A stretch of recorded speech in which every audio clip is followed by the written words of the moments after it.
Hello everyone, welcome back to the channel. आज का thumbnail देख के आप लोगों को पता ही चल गया होगा कि ये वीडियो किस चीज़ के लिए है।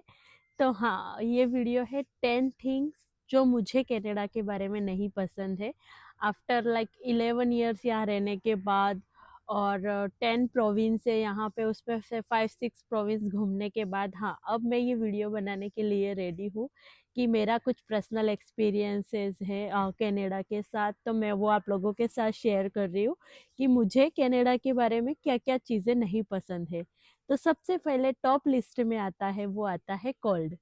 मुझे एक्चुअली यहाँ का कोल्ड बिल्कुल भी पसंद नहीं है। यहाँ पे एक्सट्रीमली लेवल का विंटर होता है कि -20 -30 उस लेवल के विंटर में सरवाइव करना बहुत डिफ़िकल्ट हो जाता है, क्योंकि बहुत स्नो होती है और उस स्नो को क्लीन करना, फिर तुम्हें ऑफिस जाना, कार क्लीन करना, बैकयार्ड क्लीन करो, फ्रंट यार्ड क्लीन करो, ड्राइववे क्लीन करो। तो ये सब चीज़ों के लिए मुझे फर्स्ट ऑफ ऑल कनाडा नहीं पसंद है। तो सेकंड थिंग जो मुझे यहाँ पे नहीं अच्छी लगी है, मैंने पर्सनली एक्सपीरियंस नहीं किया है बट हाँ, मैंने बहुत सुना है मतलब अभी के दिनों में, वो है रेसिज्म। रेसिज्म एक्चुअली मैंने अपने आप में कभी फेस नहीं किया है, ना मैंने कभी अपने फ्रेंड सर्कल में किसी को देखा है, बट हाँ, मैंने बहुत सुना है कि टोरंटो, वैंकूवर, वहाँ पे रेसिज्म बहुत ज़्यादा बढ़ रहा है। इंडियन कम्युनिटी के साथ बढ़ रहा है, बहुत हेट है। तो वो चीज़ मुझे अब नहीं पसंद आने लगी है, क्योंकि हाँ, मैंने भी देखा है कि यहाँ पे इंडियंस के लिए धीरे धीरे हेट फैल रहा है। तो सेकेंड थिंग ये हुई। और थर्ड थिंग जो हुई है वो है कैनेडियन कल्चर। कैनेडियन कल्चर के लाइक कहने के लिए इसका मतलब ये है कि यहाँ पे बहुत सारे कल्चर्स है, डिफरेंट डिफरेंट डिफरेंट। तो उसमें कुछ कल्चर ऐसे हैं कि जो मुझे पर्सनली नहीं पसंद है। जैसा हमारे इंडिया में एक कल्चर होता है कि हाँ, हमें ऐसे रहना है, ये करना है, बट यहाँ पे वैसा नहीं है। यहाँ पे एक्चुअली फ़न भी नहीं है। लाइक यूएस, यूके जैसा यहाँ के कल्चर में वो फ़न भी नहीं है। तुम्हें यहाँ पे लोग आओगे ना, जब तुम टेम्परेरी के लिए आओगे तो बोलेंगे yes we are nice, we are hanging with you, ये दिस दैट सब बातें करेंगे। बट जब तुम रियली यहाँ पे मूव होते हो ना, तो तुम्हें रियलिटी पता चलती है कि नहीं, यहाँ पे मतलब जैसा सुना था या जैसा देखा था वैसा बिल्कुल नहीं है। तो वो होता है कैनेडियन कल्चर, जो मुझे पसंद नहीं है। सबकी अपनी अपनी चॉइस हो सकती है, सबके अपने अपने जो रूल या जो भी हो सकते हैं, बट मैं यहाँ पे मैं मेरे बारे में बता रही हूँ कि मुझे जो नहीं पसंद है। फोर्थ उसमें आता है मेरा जो मुझे नहीं पसंद है यहाँ पे, वो है टैक्सेस। यहाँ पे टैक्सेस बहुत ज़्यादा है, मतलब हर चीज़ में टैक्सेस है। 30 to 40% टैक्स तो सैलरी में है। जैसे कि अगर तुम्हारी सैलरी लो है तो 30% टैक्स, अगर तुम्हारी सैलरी हाई है तो 40% टैक्स। और उसके बाद भी वो तो तुम्हारी सैलरी में कट के ही आता है टैक्स तो। बट उसके बाद जो तुम यहाँ पे कुछ खरीदने जाते हो, जैसे मैं मॉन्ट्रियल में रहती हूँ, क्यूबेक स्टेट में, तो यहाँ पे 15% टैक्स है, जीएसटी एंड क्यूएसटी मिला के। तो वो तुम्हें 15% ऑलरेडी एक्स्ट्रा पे करना होता है, तो वो बहुत ज़्यादा हो जाता है हर चीज़ में। एक तो सैलरी में भी टैक्स दो, फिर तुम कुछ खरीदने जाते हो उसमें भी टैक्स करो, पे करो। तो ये मेरी फोर्थ थिंग है जो मुझे नहीं पसंद है। और इसमें फिफ्थ आता है हाउसिंग के प्राइजेस। हाउसिंग मतलब बहुत एक्सपेंसिव है यहाँ पे घर खरीदना। एक नॉर्मल इंसान यहाँ पे अब घर नहीं खरीद सकता है। पहले तो फिर भी सोच सकते थे, बट अभी बहुत डिफ़िकल्ट हो गया है घर खरीदना कनाडा में। मतलब स्टार्टिंग प्राइस ही तुम्हारी 700 के से 800 के से चालू होते हैं, अगर तुम्हें एक अच्छा घर चाहिए तो हाउसिंग प्राइस यहाँ पे बहुत ज़्यादा बढ़ रहे हैं। तो मुझे ये एक अच्छा नहीं लगा कि इंडिया में जैसा हमारे ऐसा नहीं है कि इतना ड्रास्टिक चेंज होता है, बट यहाँ पे हाउसिंग प्राइस में अभी नाउअडेज बहुत ज़्यादा चेंजेस। तो सिक्स थिंग जो मुझे यहाँ पे नहीं पसंद है, वो है work life culture. Work life culture मतलब कि यहाँ का वर्क लाइफ का कल्चर अच्छा नहीं है। फर्स्ट ऑफ ऑल, तुम यहाँ पे अगर न्यू आए हो, न्यू कमर्स के लिए तो एक तो जॉब फाइंड करना बहुत डिफ़िकल्ट हो गया है।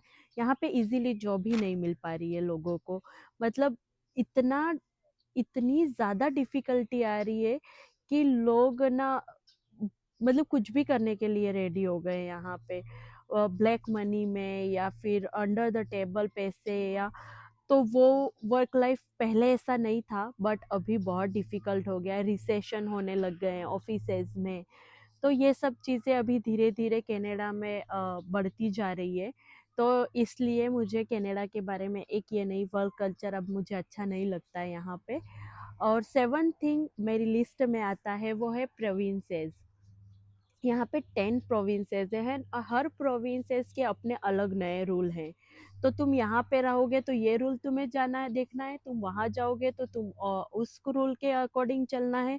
तो लाइक मैं क्यूबेक में रहती हूँ तो क्यूबेक का रूल, अगर ओटावा में गई तो ओटावा का रूल। तो ऐसे 10 प्रोविंसेस है, तो अगर तुम कोई से भी प्रोविंस में गई तो हर चीज, हर प्रोविंस का अपना अलग रूल है। तो वो मुझे नहीं पसंद है कि हर प्रोविंस में, मतलब कनाडा तो एक ही है, तो सबको अपना एक ही रूल बना के चलना चाहिए, बट यहाँ पे ऐसा नहीं है, हर चीज़ का अपना अपना डिफरेंट डिफरेंट रूल है। तो वो मुझे एक थिंग मेरे को जो नहीं पसंद है वो है यहाँ पे expensive. Day by day Canada बहुत एक्सपेंसिव होता जा रहा है। घर के प्राइस, इंश्योरेंस के price, house insurance, car insurance, grocery, ये सब चीज़ें इतना ड्रास्टिकली चेंज हो रहा है ना कि अब बहुत ज़्यादा एक्सपेंसिव हो गया है हर चीज़। तो ये चीज़ भी अभी मुझे नहीं पसंद आ रही है। मतलब मेरे पसंद आने से ना आने से कुछ नहीं होगा, बट हाँ, मैं अपना पॉइंट ऑफ व्यू बता रही हूँ कनाडा के बारे में कि मुझे स्पेशली क्या-क्या नहीं पसंद है।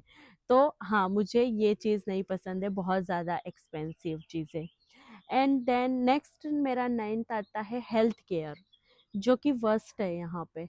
हेल्थ केयर मुझे यहाँ का बिल्कुल भी अच्छा नहीं लगता है। मतलब कि तुम्हें रेगुलर अपॉइंटमेंट मिलने के लिए 4-4 5-5 दिन का वेटिंग है अपॉइंटमेंट के लिए। और अगर तुम्हारे डॉक्टर ने तुम्हें एमआरआई, सीटी स्कैन ये लिख दिए, तो तुम भूल जाओ, 4-5 महीने तक तो तुम्हें कोई अपॉइंटमेंट ही नहीं मिलेगी। फिर जाके कहीं अपॉइंटमेंट मिलेगी, फिर तुम्हें वो देखेंगे, फिर तुम्हारे डॉक्टर को वो रिपोर्ट सेंड करेंगे। तब तक तो ऐसा लगता है कि जो प्रॉब्लम है तुम में वो वर्स्ट हो जाएगी।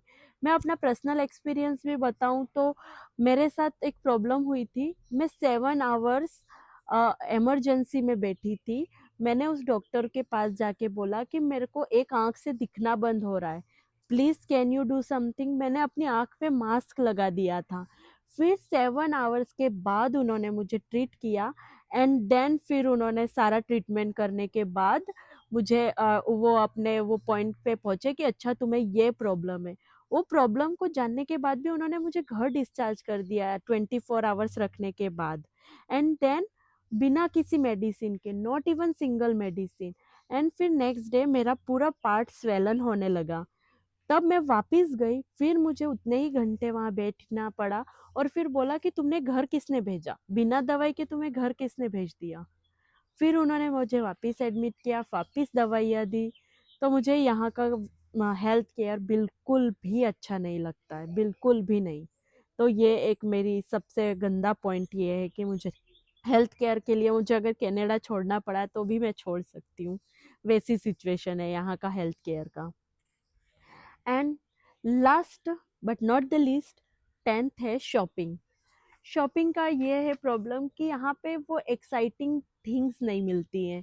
जैसे कि तुम्हें एकदम सिंपल कपड़े मिलेंगे, बहुत वेराइटीज़ नहीं होंगी, उसमें भी वो बहुत एक्सपेंसिव होंगे।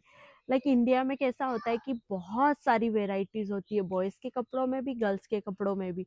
बट यहाँ पे वो वेराइटी बिल्कुल नहीं होती। हाँ, थोड़े से चीप हो जाएंगे कपड़ों, बट क्वालिटी एंड वैरायटी ये बिल्कुल नहीं होती है यहाँ के कपड़ों में, एकदम सिंपल से कपड़े होते हैं। तो ये मेरी जो 10 थिंग थी जो मुझे कनाडा के बारे में नहीं पसंद है, वो मैंने आपको इस वीडियो में बताया। प्लीज़ कमेंट सेक्शन में बताना मुझे, अगर मेरी कोई भी गलती हो तो मैं इसको नेक्स्ट वीडियो में अच्छा करने का ट्राई करूँगी। और ये नहीं है कि हाँ, मुझे कनाडा के बारे में 10 चीज़ें सिर्फ ख़राब ही लगती हैं। हाँ, मुझे कनाडा के बारे में कुछ चीज़ें अच्छी भी लगती हैं। तो नेक्स्ट वीडियो में मैं आप लोगों के साथ वो शेयर करूँगी कि मुझे कनाडा के बारे में क्या चीज़ें अच्छी लगती हैं। तो मेरे साथ व्लॉग में बने रहने के लिए thank you. Please like, share and subscribe for more videos. Bye, see you next day.